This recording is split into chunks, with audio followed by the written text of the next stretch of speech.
Justice League's directed by Joss Whedon, kind of directed by Zack Snyder, not really. We'll get into that part a whole lot later, but it's got Henry Cavill, Ben Affleck, Gal Gadot, Jason Momoa, Ezra Miller, literally like half the people that are on fucking Clubhouse right now. This movie's about Batman and Wonder Woman are in Gotham City trying to figure out what's going on with this place now that Superman's been dead for about 2 years. Spoiler alert for Batman vs. Superman. If you haven't seen that, he dies. This movie's got a lot of problems. Before I go into this, I kind of want to go into the backstory of what happened in this movie.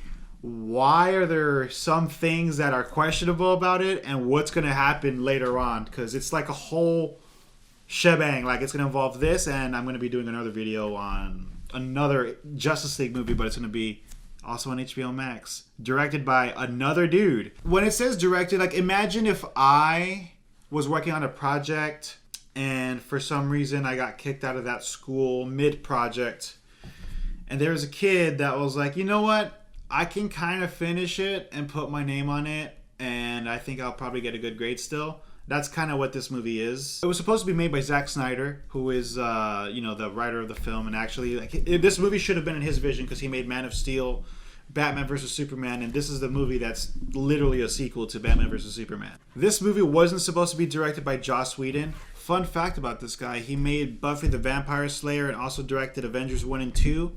You can kind of see why Warner Brothers was like, hey, let's get that guy to finish our Justice League movie.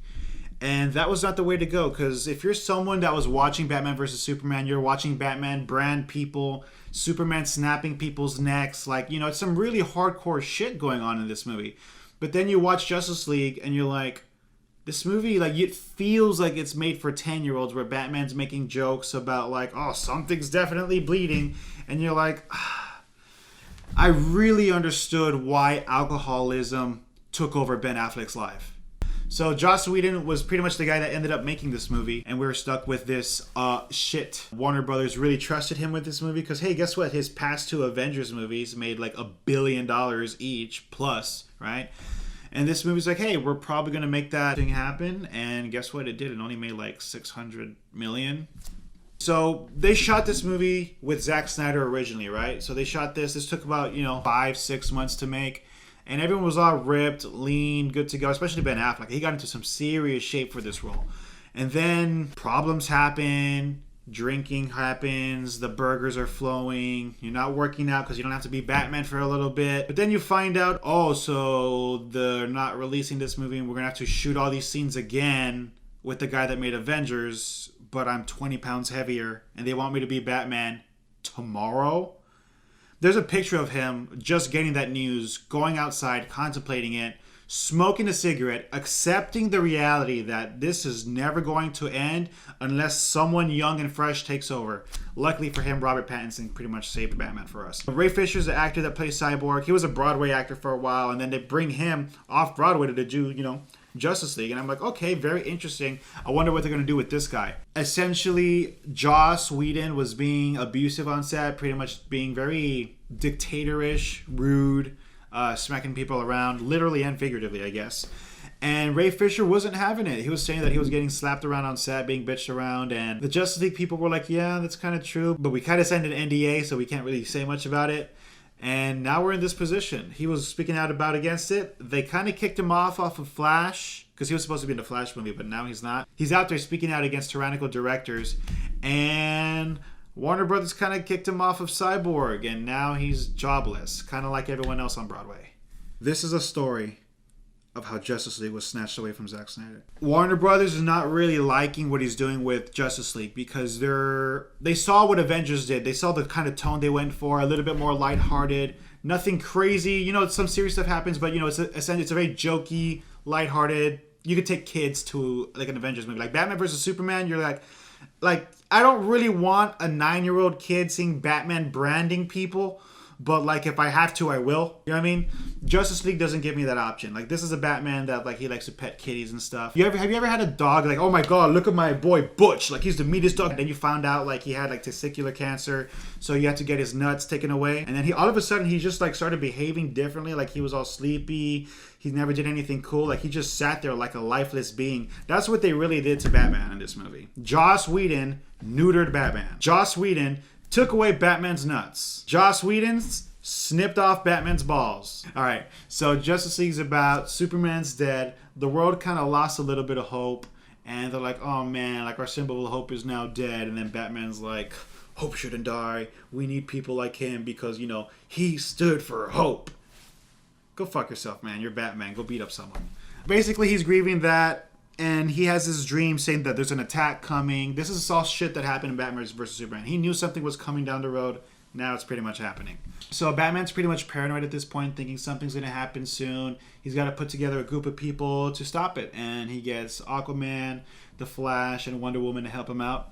And I'm like, solid team. I have some people as teammates that are not the Justice League. Their team is definitely better than the team that I am with because they saved the world from Steppenwolf. We lost about $2,000 in AMC stocks. I guess you can see one was more productive than the other. And oh yeah, if we short squeeze AMC together, we'll go to the moon. This house lost 4 months of rent. Batman gets the Flash, Aquaman, and Wonder Woman pretty much to join him against his upcoming attack against Steppenwolf. Because Wonder Woman knows how fucked up Steppenwolf could be because, you know, the attack on Themyscira. Aquaman saw him firsthand, couldn't beat the shit out of him. Got his ass handed to him. You know, to be fair, I wasn't surprised because Aquaman was going to lose that fight every single day because, I mean, you know, they really put Jason Momoa in this role, but they're like, oh my god, we're going to make Aquaman like a badass now. So their idea of that is to, hey, let's have him fight in places where there's no water, so he's just useless. God damn it. So now that they're all together, they're like, all right, Steppenwolf is here. Let's try to stop him. And guess what? They didn't. Essentially, what Steppenwolf wants to do is kind of what Zod wanted to do in the original Man of Steel movie. They're all about, oh my god, we're going to turn this planet and terraform it so that our population could thrive and live on it. Same plan. I was like, we've seen this before, like literally like 5 years ago in Man of Steel. Steppenwolf literally has to get 3 of the same mother boxes into one to form a thing called the Unity. Once that happens, it sounds so dorky, but it's fucking true. They're going to turn Earth into another planet so that other people can live on it that are not humans. Until they get Superman, though. This one's a little bit weird because I didn't expect the Justice League movie to have Batman send Cyborg and Flash to go grave rob him. So, like any normal human being would do, the Flash and Cyborg grave rob Superman's body, take it to the rest of the Justice League, drop a mother box in water at the same time as the Flash touching it, so that could bring him back to life. I know that was a little confusing to explain, but I promise that's literally what they had to do to make Superman come back to life. So now that Superman's back to life, guess what he is? He is confused. He wants to beat the shit out of everyone. They had some references to Pet Sematary. They really do have that storyline with Superman just for a little bit. You know, they come back from the dead, they're kind of fucked up, and they don't know what they're doing, and that's it. Including Batman. One of the worst fucking things that happened in this movie was when he's fighting Superman, and he's like, oh my god, tell me. He didn't say, oh my god, but he was like, tell me, do you bleed, to Batman? And then he sees Lois Lane after Batman brings her out. And then he throws Batman, and then it cuts to a scene with Batman laying on the ground, kind of like a Family Guy character. You know when they fall, they have like the body that looks like that? And then he's like, ugh, I'm definitely bleeding. When Superman came into this picture, Batman, bitch. Wonder Woman, useless. Flash, saving Russian families that shouldn't have been saved to begin with. Cyborg. Actually, Cyborg was pretty cool in this movie, but guess what? Warner Brothers is like, he's a little bit of a problem. Let's get him out of here. So Superman, after he fights the Justice League and smacks the shit out of Batman, Lois is here. Oh my god, like, remember me? You're like, I guess it's kind of cute because, you know, they made out a few times in Batman vs. Superman. Superman has this ideal, you know what, let me go hang out with my family, my mom, and my girlfriend.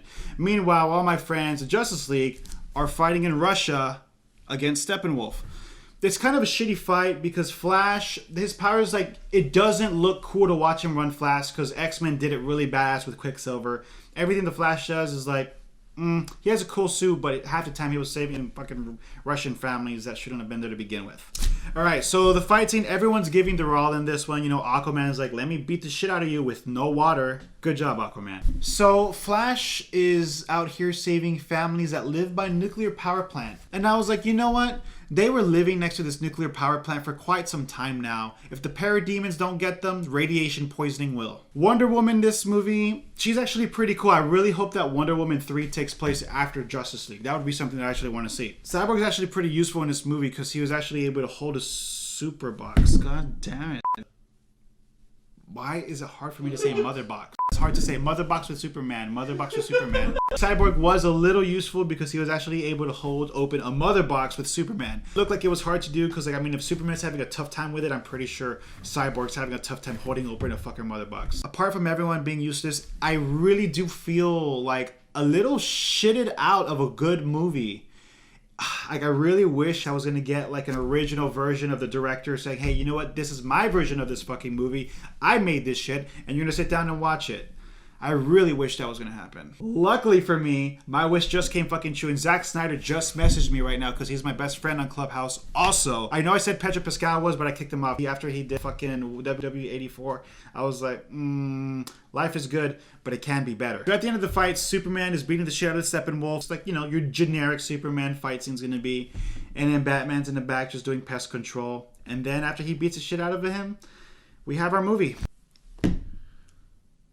Alright guys, I'm gonna be honest with you. I really don't want to go back to the lifestyle of being a door-to-door knife salesman. It was honestly one of the hardest things I've had to do in my 22 years. When I was 16 years old. Sorry, it's hard to talk about. I'm sorry. I'll get through this. I'm sorry, I'm still traumatized. So, I knocked on this man's house and I proceeded to cut a penny to show like these were quality knives. Low cost, high quality. That's a sign I stand by, you know? He stole a knife from me. He put it against my side. And he took the money that I made that day, along with the rest of the knives. And I will not go back to that lifestyle. And the only way I can have that is if you guys like, share, and subscribe. So, I'm sorry, I just gotta stay strong for this. So if you guys can do that for me, then I'll do more for you.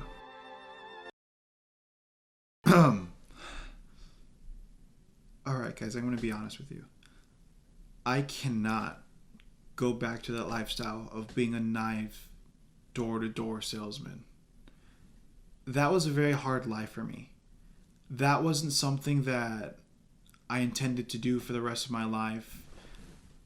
I would knock on people's doors, offer to cut pennies, and honestly, there was this time I was 16 years old and I got a knife stolen from me and it was pulled on me. And then they stole the rest of the knives. Oh, and then my money too. The money that I made for the day.